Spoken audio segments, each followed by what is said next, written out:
అమరావతిలో ఉన్నాయని తాత్కాలికం, ఇప్పుడు దాకా ఏది పర్మనెంట్ లేదు, అన్ని తాత్కాలికమే. అసెంబ్లీ తాత్కాలికం, హైకోర్టు తాత్కాలికం, శాసనసభ తాత్కాలికం. ఈ తాత్కాలికం పేరున చంద్రబాబు నాయుడు గారు ఎన్ని కోట్లు ఖర్చు పెట్టాడో మీరు ఒకసారి తెలుసుకోవాల్సినటువంటి అవసరం ఉందని కూడా ఈ సందర్భంగా మనవి చేస్తున్నా. మీరు చూశారు, కేవలం గవర్నమెంట్ కాంప్లెక్స్ అంటే అసెంబ్లీ, సెక్రటేరియట్ కలిపి చంద్రబాబు నాయుడు గారు 6 లక్షల ఎస్ఎఫ్టీలు కట్టాడు. 4 బిల్డింగ్లు 5 బిల్డింగ్లు 6 లక్షల ఎస్ఎఫ్టీలు. ఒక్కొక్క ఎస్ఎఫ్టీకి ఎంత ఖర్చు పెట్టారో తెలుసా? 11,000 రూపాయలు. ఒక్కొక్క ఎస్ఎఫ్టీకి 11,000 రూపాయలు ఖర్చు పెట్టినటువంటి పరిస్థితులు ఎక్కడైనా ఉన్నాయా రాష్ట్రంలో? చెప్పండి, నాకు అర్థం కావట్లేదు. ఈచ్ స్క్వేర్ ఫీట్ కి 11,000 కోట్ల రూపాయలు ఖర్చు పెట్టి కాంట్రాక్టులకు ఇచ్చారు. ఇంత దారుణం అండి. ఎలా ఉన్నాయి బిల్డింగ్లు చూశారు కదా. ఖర్చు పెట్టి ఇవాళ ఇచ్చి మామూలుగా సుమారుగా దానికి 680 కోట్ల రూపాయలు, సుమారుగా 700 కోట్ల రూపాయలు ఆ బిల్డింగ్ల కోసం ఇవాళ ఖర్చు పెట్టారు. ఇవన్నీ ఏంటి? చాలా తాత్కాలికమైనవి. ఇవన్నీ ఇప్పుడు పనికొస్తాయా? పనికిరావు. ఇప్పుడు ఏం చేస్తున్నారు?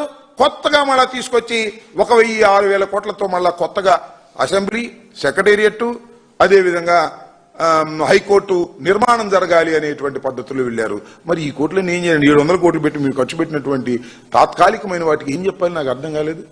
అసలు ఒక మాటలోకి వెళ్తే మీరు చూడండి, భారతదేశ పార్లమెంట్కి ఎంత ఖర్చు పెట్టారండి? అత్యున్నతమైనది. ఇప్పుడేమో 500 చెరువు ఉన్నారు, రేపు 800 చెరువు దాకా అయ్యేదానికి 970 కోట్ల రూపాయలు ఖర్చు పెట్టారు. మరి ఇక్కడేమో చంద్రబాబు నాయుడు గారు చూడండి ఎంత ఖర్చు పెట్టారు. తాత్కాలికంగా 700 కోట్ల రూపాయలు ఖర్చు పెట్టాడు. గమనించాలి, మనం చేస్తున్నా పర్మనెంట్ గా ఒక పార్లమెంటు, అత్యున్నతమైనటువంటి వ్యవస్థ అయినటువంటి భారతదేశంలో పార్లమెంట్ కి కేవలం 970 కోట్లు ఖర్చు పెడితే మన చంద్రబాబు నాయుడు గారు ఈ సెక్రటేరియట్ కి దీనికి తాత్కాలికానికే 700 కోట్ల రూపాయలు ఖర్చు పెట్టి దానిలో కమిషన్లు కొట్టేసినటువంటి సందర్భాన్ని కూడా ఇక్కడ గుర్తు చేస్తున్నా. అంతేకాదు, తెలంగాణ మన పక్క రాష్ట్రం, తెలంగాణలో కూడా సెక్రటేరియట్ కట్టారు కదా. ఎంతైందో తెలుసా? 558 కోట్లు. మన తాత్కాలికం అంత అయింది. అది కూడా ఒక మాటలో చెప్పాలంటే బ్రహ్మాండం కట్టుకున్నారు వాళ్ళు. అంతేకాదు, ఈ రకంగా చంద్రబాబు నాయుడు గారు అనేక రకాలుగా దోచుకునేటటువంటి కార్యక్రమాలు ఇవాళ చేసేటటువంటి కార్యక్రమం చేస్తున్నారు. ఇది చాలా దుర్మార్గమైనటువంటి విషయం. ఇవాళ ఈ రాజధాని నిర్మాణంలో చంద్రబాబు నాయుడు గారు చాలా తప్పులు చేసుకుంటూ పోవటం వల్ల ప్రజలు కూడా చాలా విసుగు చెందేటటువంటి పరిస్థితి ఏర్పడతా ఉంది. అసలు ఒక విషయం నేను చాలా స్పష్టంగా చెప్తున్నాను, ఇంతకు ముందు కూడా చాలా సందర్భాల్లో చెప్పాం. అసలు రాజధాని నిర్మాణం అక్కడ సెలెక్ట్ చేయటమే చాలా పెద్ద తప్పు. మొన్న ఇప్పుడు రామచంద్రయ్య అని ఒక ఆయన ఉన్నాడు, మీరు చూసే ఉంటారు. ఆయన ఏం చెప్పారంటే, ప్రపంచంలో ఏ రాజధానిలో కూడా నీళ్లుతో నదిలో పోసే పరిస్థితి లేదంట. నీళ్లు, రాజధానిలో ఉన్న నీళ్లు తోడి నదుల్లో పోసేటటువంటి పరిస్థితి. అంటే రాజధాని అనేది పల్ల ప్రాంతంలో ఉంది, నది ఎత్తు ప్రాంతంలో ఉంది. కొండవీటి వాగు నుంచి వచ్చేటటువంటి నీరు వెళ్లి నదిలో దానంతా అది కలవటం లేదు, ఎత్తిపోయాల్సిన పరిస్థితి ఏర్పడుతుంది. అలాంటి రాజధానిలో నిర్మించేటటువంటి రాజధాని యొక్క పరిస్థితి ఎంత దారుణంగా ఉంటుందో ఒకవైపున తెలియదు. రెండో అంశం ఏంటంటే, రైతులు ఏ విధంగా నష్టపోతున్నారో రాబోయే కాలంలో మనం చూస్తాం. ఇవాళ రిటర్నబుల్ ప్లాట్స్ 5-10 సంవత్సరాల క్రితం ఇచ్చినటువంటి వాటికి రిటర్నబుల్ ప్లాట్స్ లేవు. ఇవాళ కొత్తగా సేకరణ చేయాలనేటువంటి ప్రయత్నం చేస్తున్నారు, చేస్తారు కూడా. బెదిరిస్తారు, బతిమలాడతారు, ఏయో ఆశలు చూపుతారు, మళ్ళీ తీసుకునే కార్యక్రమం చేస్తారు. వాళ్ళ బాధ ఇంత అంతా కాదు. ఈ రాజధాని నిర్మాణం పూర్తి కాదు. రైతుల గోడు వినేవాళ్ళు లేకుండా పోతాడు. సామెత చెబుతారే, అక్కర తీరిన తర్వాత సామెత లాగా ముందు భూములు ఇచ్చేటప్పుడు మాత్రం అద్భుతంగా త్యాగమూర్తులని చెబుతారు. భూములు ఇచ్చేసిన తర్వాత వాళ్ళని సిఐడిఏ చుట్టూ తిప్పుకునే కార్యక్రమం, పలకరించే కార్యక్రమం లేని ఒక దీనస్థితికి నెట్టబడేటువంటి కార్యక్రమాలు జరుగుతూ ఉన్నాయి.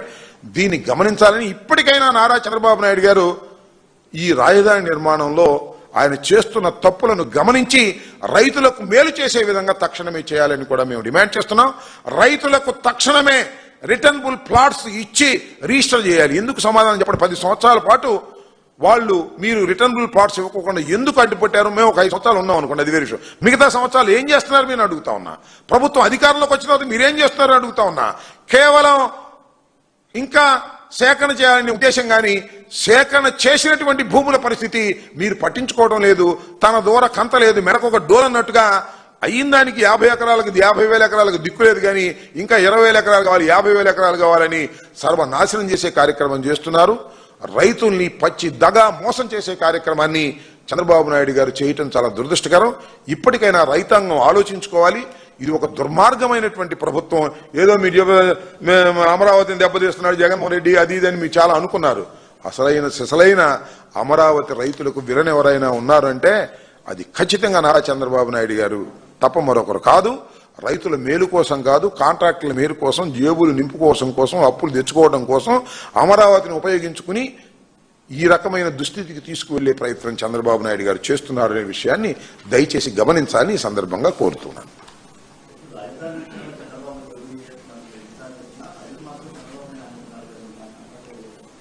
చంద్రబాబు నాయుడు నమ్ముతున్నారని ఎట్లా చెప్తావు? నమ్ముతున్నారని మనం చూసావు కదా. రైతులు ఏమన్నారు? మా సిఆర్డీఏకి వెళ్తే మమ్మల్ని పలకరించేవాళ్ళు రైతులు లబ్బోదివ్వమన్నారు. నేను చెప్పిన మాట కూడా కాదు, లేకపోతే మా ఛానల్ చెప్పిన మాటలు కూడా కాదు, వాళ్ళ పేపర్లే రాశాయి. రైతులు లబ్బోదివ్వమంటారు కదా. ఎవరు ఆ రైతులు? పొలాలు ఇచ్చిన రైతులు.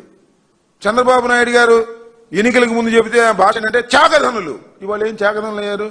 సిఆర్డీఏ చుట్టూ తిరుగుతుంటే దిక్కుముక్కు లేదు, అయ్యా మమ్మల్ని పట్టించుకునేవాళ్ళు లేడు, తాతరాని పోండే అంటున్నారంట. అడుక్కోవడానికి వెళ్తే తాతరాని పోమంటా ఆ రకంగా రైతులను చూస్తున్నారు. ఇది నేను చెబుతున్న మాట కాదే, నా ఆరోపణ కాదే, రైతులే మాట్లాడారే. అసలు నాకు తెలియగలుగుతానండి, 10 సంవత్సరాల క్రితం నీ మాట నమ్మి నీకు భూములు ఇస్తే రిటర్నబుల్ ప్లాట్స్ ఇంతవరకు నువ్వు ఎందుకు ఇవ్వలేదు, ఎందుకు చూపించలేదు, ఎందుకు రిజిస్టర్ చేయలేదు? ఈ రిటర్నబుల్ ప్లాట్స్ ఇవ్వకుండానే మనం నువ్వు ఇంకా భూములే ఉండంటే ఏంటి నాకు అర్థం కాలేదు. ఇంతవరకు ఎప్పుడైనా చెప్పావా 50,000 ఎకరాలు చాలో ఇంకా కావాలని చెప్పావా ఎప్పుడన్నా? నీ మొత్తం కాలంలో ప్రజల్లోకి వెళ్ళి చెప్పావా? ఎన్నికల్లో చెప్పావా? ఈ 50,000 ఎకరాలు చాలవంట. ఒకవేళ మీరు 50,000 ఎకరాలతో సర్దుకున్నారా ఇది మున్సిపాలిటీ అయిపోద్ది. బెదిరింపు, బ్లాక్మెయిల్. ఈగిపోతే మీరు భూములు ఇది మున్సిపాలిటీ అయిపోద్ది. ఎందుకు పైన రాకుండా పోతారు? ప్లాట్లు ఇచ్చారు కదా, రేట్ల తర్వాత మీ ఇష్టం. This the threatening. ఒక ముఖ్యమంత్రి అమాయకులైన రైతుల మీద ప్రయోగిస్తున్నటువంటి బ్లాక్మెయిల్ టాక్టిక్స్ తప్పు అంటున్నా. ఇస్తే తీసుకో, అది వేరే విషయం. ఎందుకు నాకు అర్థం కాలేదు. ఇన్ని ఎకరాలు ఏం చేసుకుంటావు నువ్వు? ముందు చెప్పావా? ఎప్పుడో కళ్ళలో గుర్తొచ్చి ఇంకా పెంచాలంటే పెంచేయటమేనా? ఒక ప్లాన్ లేదా? మాస్టర్ ప్లాన్ అయిపోయింది కదా. సింగపూర్లో తీసుకొచ్చావుగా, రెడీ అన్నావుగా. అప్పుడు లేని మళ్ళీ 2వ దశ ఎందుకు వచ్చింది ఇప్పుడు? అప్పుడు లేని 3వ దశ ఇప్పుడు ఎందుకు వచ్చింది? దీనికి సమాధానం చెప్పవలసినటువంటి బాధ్యత ఈ రాష్ట్ర ముఖ్యమంత్రికి ఉన్నది. అమరావతి పేరుతో జరుగుతున్నది దోపిడీ తప్ప అమరావతి పేరుతో జరుగుతున్నది అభివృద్ధి కాదు, రాజధాని నిర్మాణం కాదు, రైతుల యోగక్షేమాల కోసం కాదు. రైతుల్ని దగా చేస్తున్నారు, రైతుల్ని మోసం చేస్తున్నారు అనేదే మేము చెప్పదలుచుకుంది. దీనిలో వాస్తవాలు ఉన్నాయో లేదో గమనించమని అడుగుతా ఉన్నా. తాత్కాలిక రాజధానో, మరి తాత్కాలికమైన అసెంబ్లీ, తాత్కాలికమైనటువంటి సెక్రటేరియట్, తాత్కాలికమైన హైకోర్టు అని ఖర్చు పెట్టి మళ్ళానేమో పర్మినెంట్ అని చెప్పి మళ్ళీ అంతకన్నా ఎక్కువ ఖర్చు పెట్టి ఏం చేయాలి? అన్ని ప్రజల సొమ్ము బూడిదలో పోస్తావా? అప్పులు తీసుకొస్తావా? అంత అవసరమా ఈ రాష్ట్రానికి? పార్లమెంట్ కన్నా ఎక్కువ ఖర్చు పెట్టాల్సిన అవసరం ఉందా అసెంబ్లీకి, సెక్రటేరియట్కి? తెలంగాణ కన్నా ఎక్కువ ఖర్చు పెట్టాల్సిన అవసరం ఉందా అసెంబ్లీకి, సెక్రటేరియట్కి? అది కూడా అప్పు చేశా. మన దండిగా డబ్బులుంటే అట్టా ఖర్చు పెట్టచ్చు. బర్లా అప్పు చేసి వాడి దగ్గర అడుక్కొచ్చి, వీడి దగ్గర అడుక్కొచ్చి, వడ్డీలు అడుక్కొచ్చి అవన్నీ ఖర్చు పెట్టి దానిలో కమిషన్లు 50% కొట్టేసి అలా తెలియగొడతానండి. 11,000 పెట్టి స్క్వేర్ ఫీట్ కట్టినటువంటి ముఖమేనా సెక్రటేరియట్? మేము చూసాంగా, అసెంబ్లీ కూడా మేము చూసాంగా. 11,000 ఒక్కొక్క స్క్వేర్ ఫీటు. ఎంత కొట్టేసావు నువ్వు నీ అబ్బాయి కలిపి? తెలియదా జనానికి?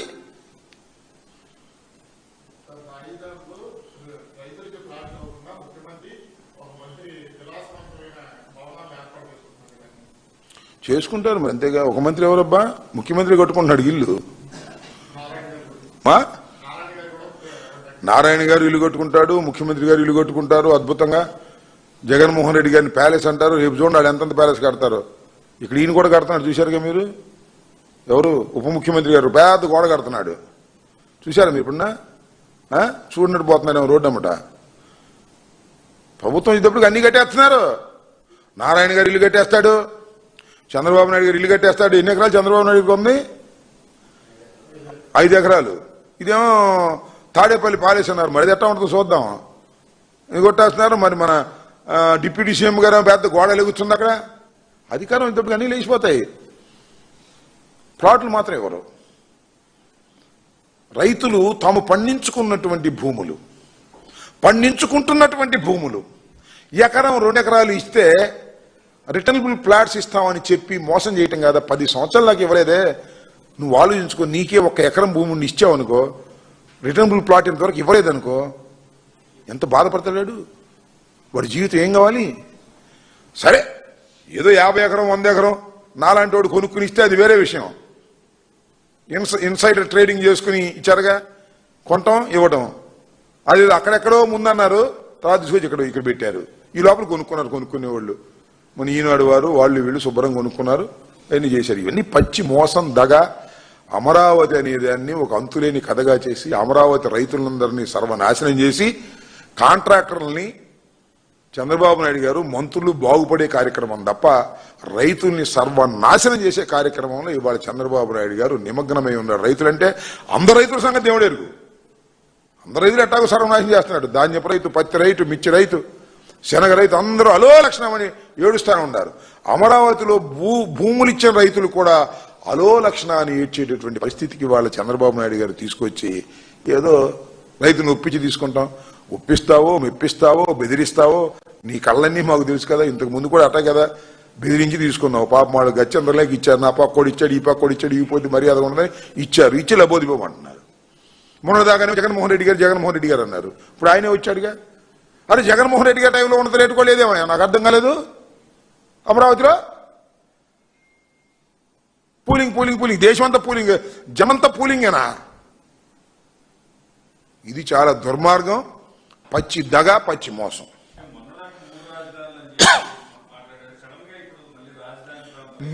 మేము 3 రాజధానులని మాట్లాడిన మాట నిజం, దీనిలో ఏమి సందేహం లేదు కదా. చంద్రబాబు నాయుడు గారు 1 రాజధాని అని మాట్లాడిన మాట నిజం. ఆయన వచ్చాడు అధికారంలోకి, 1 రాజధాని చేస్తున్న వ్యవహారం మీద మేము చెబుతున్నాం. మేము 3 రాజధాని చేయమంటలేదు చంద్రబాబుని. ఆయన 1 రాజధాని చెప్పాడు.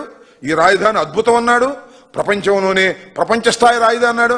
మా కర్మ కాకపోతే ఆంధ్రప్రదేశ్కి ప్రపంచ స్థాయి రాజధాని ఎందుకయ్యా స్వామి? అంటే ఢిల్లీ కన్నా పెద్ద రాజధాని అనమాట, అంతేగా. ఏంటో అంత గొప్ప మనం, నాకు అర్థం కాలేదు. అదే తినడానికి తిండి లేదు, మీసాలకు సంపేంగ నూనెని, రైతులకు గిట్టుబాటు ధర లేదు, సంక్షేమ కార్యక్రమం అమలు చేసే శక్తి లేదు. రాజధాని సింగపూర్ లాంటి రాజధాని, యూకే లాంటి రాజధాని, లండన్ లాంటి రాజధాని ఎందుకంటే మనకి నెత్తినేసి కొట్టుకోనా? నాకు అర్థం కాలేదు. ఏం చేసుకుంటాం? లండన్ లాంటి రాజధాని, సింగపూర్ లాంటి రాజధాని.